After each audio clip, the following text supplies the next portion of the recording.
شاعر مفکر فیض احمد فیض نے ایک بار کہا تھا، جو کام پریس کو کرنا تھا وہ کراچی پریس کلب نے کر دکھایا، یعنی آزادی اظہار کا پرچم ہمیشہ بلند رکھا۔ شاید یہی وجہ تھی کہ جنرل ضیاء کی 11 سالہ آمریت میں جب بھی کسی شاعر، ادیب یا سیاستدان پر پابندی لگتی، زبان بندی ہوتی، تو کلب کے دروازے اس کے لیے کھول دیے جاتے۔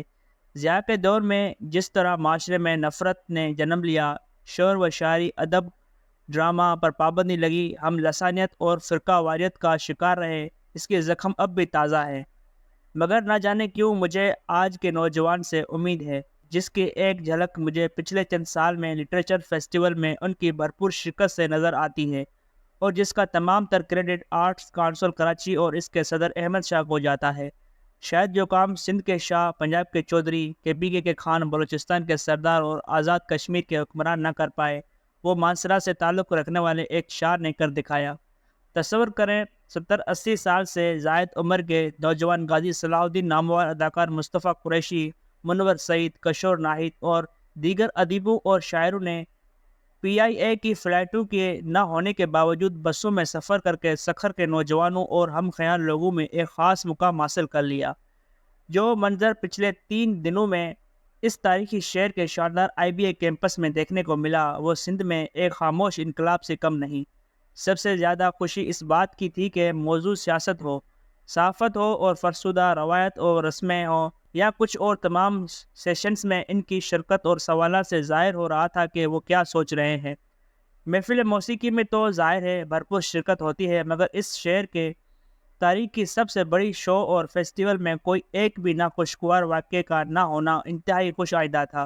سیکورٹی تو اچھی تھی، مگر خود وہاں کے نوجوان فیملیز کی کمال کر دکھایا۔ سندھ امن و امان کا گہوارہ رہا ہے۔ یہاں کا نوجوان آج جو سوچ رہا ہے، اسے ہمارے حکمران اور سیاستدان شاید سمجھ نہیں پا رہے، جس کی خاصی حد تک نشاندہی دانشور نصیر محمد صاحب نے چند جملوں میں ہی کر دی۔ یہاں مسئلہ کچے کے ڈاکوؤں کا نہیں، پکے کے ڈاکوؤں کا ہے۔ کچے کے ڈاکو تو ایک شخص کو اغوا کر کے تاوان کی صورت میں 50 لاکھ یا کروڑ روپے لے لیتے ہیں، مگر پکے کے ڈاکو ایک فائل پر دستخط کر کے کروڑوں روپے لے جاتے ہیں۔ خاموش انقلاب کی ابتدا آج سے 15 سال پہلے عالمی اردو کانفرنس سے ہوئی۔ یہ وہ وقت تھا جب شاعر، ادیب، دانشور پڑوسی ملک بھارت سے بھی آ ہی جاتے، اب گزارا ویڈیو لنک سے ہو جاتا ہے۔ بدقسمتی سے زبان بندی ادھر بھی ہے اور ادھر بھی، کہیں انتہاروں کا خوف، کہیں انتہا پسند مودی کا خوف۔ مکالمہ کیا، اب تو دونوں ملکوں کے درمیان کرکٹ سے بھی حکمران خوف زدہ رہتے ہیں۔ خیر، اس اردو کانفرنس کے ایسی دھوم دنیا بھر میں پھیلی کہ یہ ایک سالانہ فیسٹیول بن گیا۔ ملک بھر میں لٹریچر، ادب، ثقافت کے فروغ کے لیے کئی گروپس قدر خدمات انجام دے رہے ہیں، مگر آرٹس کونسل کراچی نے چند سال پہلے پاکستان لٹریچر فیسٹیول کی جو بنیاد ڈالی اور ملک بھر میں اس کے انعقاد کا جو فیصلہ کیا، اس سے یقینی طور پر ایک نئی سوچ نے جنم لیا کہ ضروری نہیں کہ تبدیلی صرف سیاست میں آئے، حکمرانوں کے احتساب اور جمہوریت کے سمت بہتر کرنے کا ایک مؤثر پلیٹ فارم یہ بھی ہو سکتا ہے۔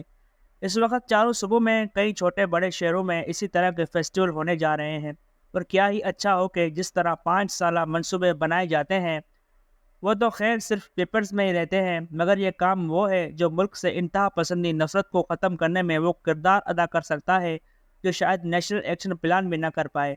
میرا ہمیشہ سے یہ ماننا ہے کہ کھیل اور ثقافت 2 ایسے ہتھیار ہیں جو بموں اور بندوقوں سے زیادہ مؤثر ہیں اور ان کو شکست دے سکتے ہیں۔ اس لیے وہ قوتیں جن کی سیاستی نفرت ہوتی ہے وہ کھیل اور ثقافت سے ڈرتے ہیں۔ یہی وجہ تھی کہ اس ملک سے سب سے پہلے روشن خیالی اور ترقی پسند سوچ کے خلاف ایکشن پلان تیار کیا گیا، اور ابتدا اظہار رائے اور آزادی صحافت پر پابندیاں لگا کر کی گئی۔ پھر کمیونسٹ پارٹی، سرخ پوش تحریک جیسی جماعتوں اور سوچ کو غداری سمجھا گیا۔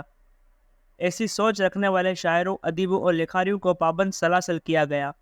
پھر ملک سے سینما کلچر ختم کیا گیا۔ بقول جوش صاحب، یہاں محبت کرنے والے گرفتار اور نفرت پھیلانے والے آزاد گھومتے ہیں۔ ایوب خان کے دور میں اس کی ابتدا اور جنرل ضیاء کے دور میں انتہا دیکھنے کو ملی، مگر ضیاء دور میں ہی اس آمرانہ طرز حکمرانی کے خلاف ابتدائے پنجاب کے 10 دانشوروں نے 1983 میں سندھ میں فوج کشی کے خلاف ایک بیان سے کی، یہ بند کرو، نفرت پھیل رہی ہے۔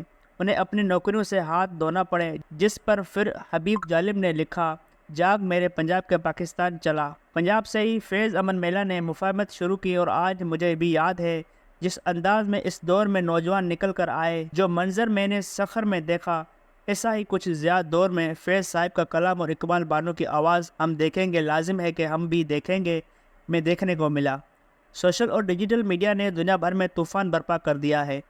عرب اسپرنگ سے لے کر موجودہ غزہ کی صورتحال تک یہ ثابت کر دیا ہے کہ پابندیاں مسائل کا حل نہیں، لوگوں کو سچ بتانا ضروری ہے۔ تم نہیں بتاؤ گے تو لوگ اپنا راستہ خود چنیں گے۔ اب یہ نوجوان محض نعرے بازی میں آنے والا نہیں ہے، فیک نیوز کا مقابلہ صرف حقائق بتانے میں ہے۔ اب یہ بات جتنی جلدی سب سمجھ لیں اتنا بہتر ہے۔ بقول عباس تابش، تاریخ ہے تو وہ بھی تمہاری لکھی ہوئی، اب تم بتاؤ گے ہمیں غدار کون ہے۔